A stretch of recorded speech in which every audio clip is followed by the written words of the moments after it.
C'était un matin comme les autres au centre sportif Iron Body, où amateurs et pros des arts martiaux s'entraînaient pendant tous les jours. La grande salle, baignée de lumière grâce à ses immenses fenêtres, résonnait des bruits de coups, de chutes sourdes et des cris des coachs. Dans un coin, près du tatami, un instructeur de jiu-jitsu noir nommé Daniel montrait aux débutants comment se défendre contre les prises. Sur sa ceinture noire brillaient non des écussons dorés, signe de son expertise et de ses années de pratique. Sur un banc, parmi les spectateurs, était assise une grande femme élancée d'une trentaine d'années, habillée simplement, en leggings, t-shirt ample et avec des dreadlocks attachés en chignon.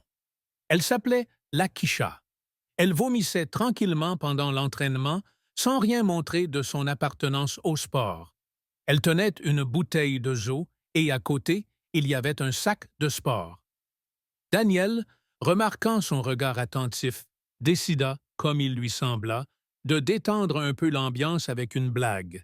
Il lui lança fort, avec un sourire en coin. « Hé, lady, t'es trop sérieuse. Ça te dit de sortir et d'essayer contre un pro? » Certains élèves ont rigolé. L'ambiance dans la salle est devenue plus détendue, comme si tout le monde s'attendait à ce que la fille refuse ou se gêne. Un élève a chuchoté à un autre « Ça va être marrant ». Ce n'était même pas en kimono, mais Lakisha n'a pas souri. Elle s'est levée, a posé la bouteille doucement sur le banc, a remis ses cheveux en place et a répondu d'une voix posée. « Et pourquoi pas ?»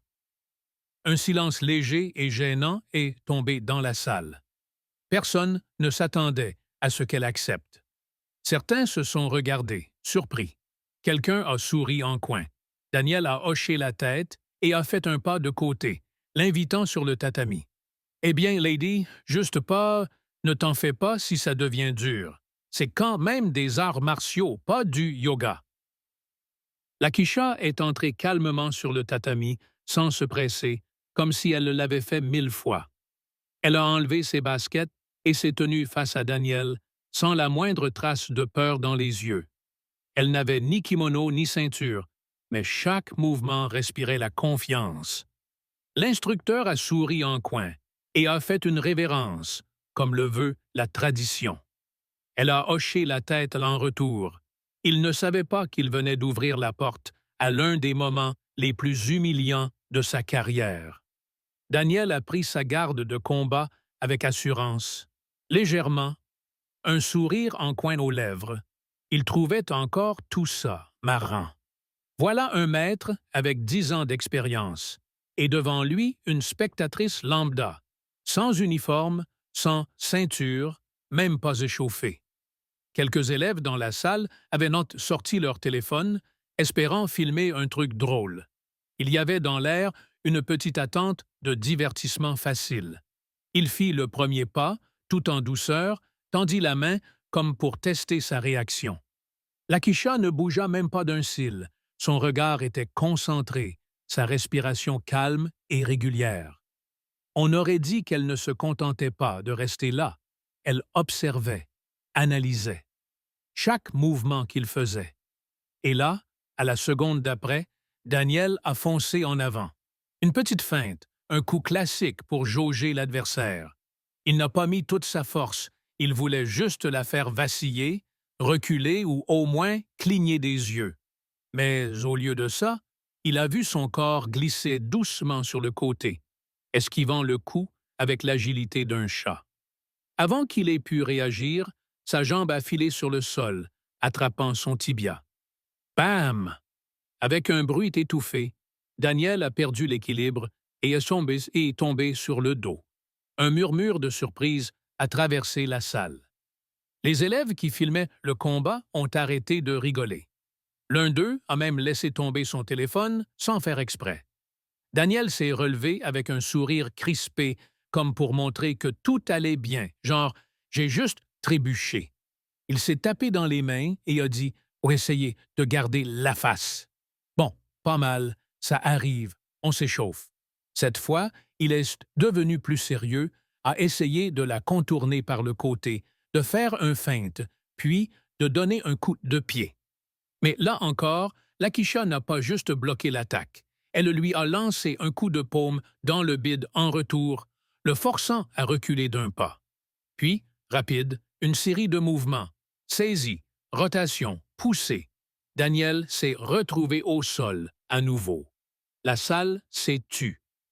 Pas un seul rire. Les visages des élèves se sont figés. Quelqu'un a murmuré, abasourdi, « Mais qu'est-ce qui se passe, bordel? » Daniel, le souffle court, s'est relevé et l'a regardé, les yeux grands ouverts. Il sentait un frisson lui parcourir le dos.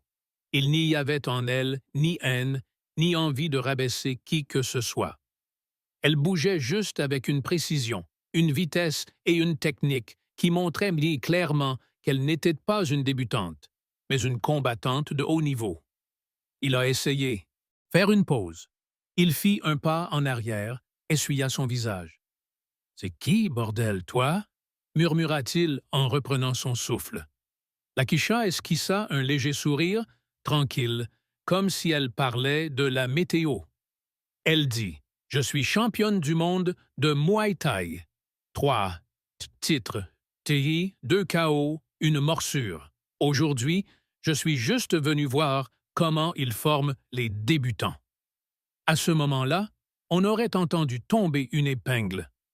Toute la salle s'est figée.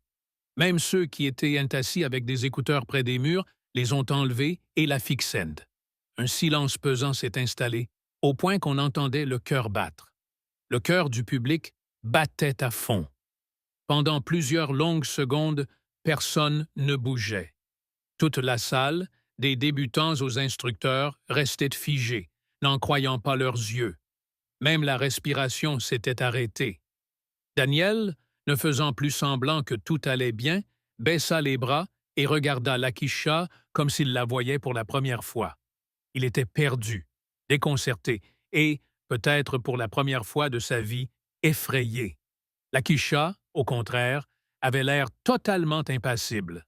Elle fit un pas en arrière pour lui laisser de l'espace et hocha poliment la tête, comme pour dire « On continue ?»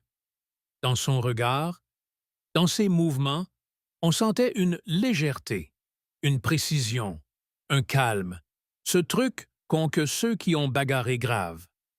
Daniel serra les poings, prit une grande inspiration.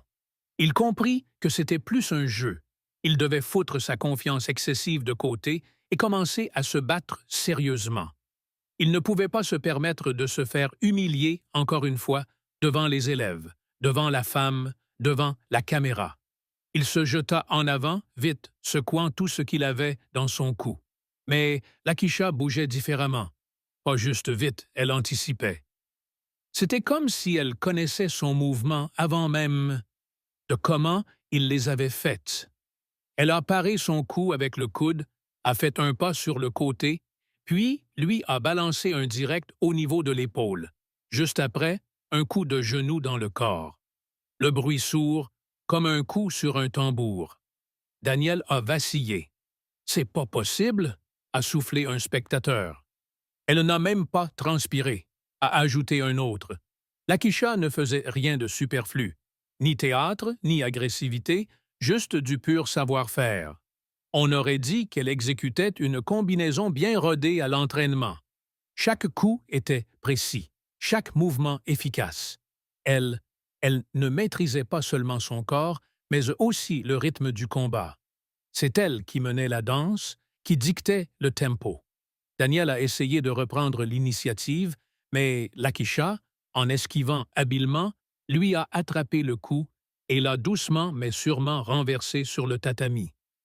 Il s'est retrouvé plaqué au sol, son genou enfoncé dans sa poitrine. Elle a plongé son regard dans le sien. Aucun mépris, aucune fierté, juste un regard poli, presque désolé. « Je pense que ça suffit », a-t-elle murmuré. Daniel, allongé, haletait lourdement, complètement sonnée, comme si elle venait de se réveiller d'un sommeil profond. Il hocha la tête sans même essayer de se lever. À ce moment-là, Toute la salle éclata en applaudissements. Pas juste des applaudissements polis, mais de vrais, admiratifs, respectueux. Ceux qui au début rigolaient regardaient maintenant la Lakisha avec admiration, voire un peu de honte. Les élèves rangèrent leur téléphone, les instructeurs échangèrent un regard. Quelqu'un commença à chuchoter. C'est qui elle? D'où elle sort? Pourquoi on ne la connaissait pas? Lakisha se leva, remit son t-shirt en place, fit un signe de tête à la salle et sortit calmement du tatami. Elle ne souriait pas, ne s'inclinait pas, ne faisait pas de gestes. Avec ses mains, son comportement disait tout.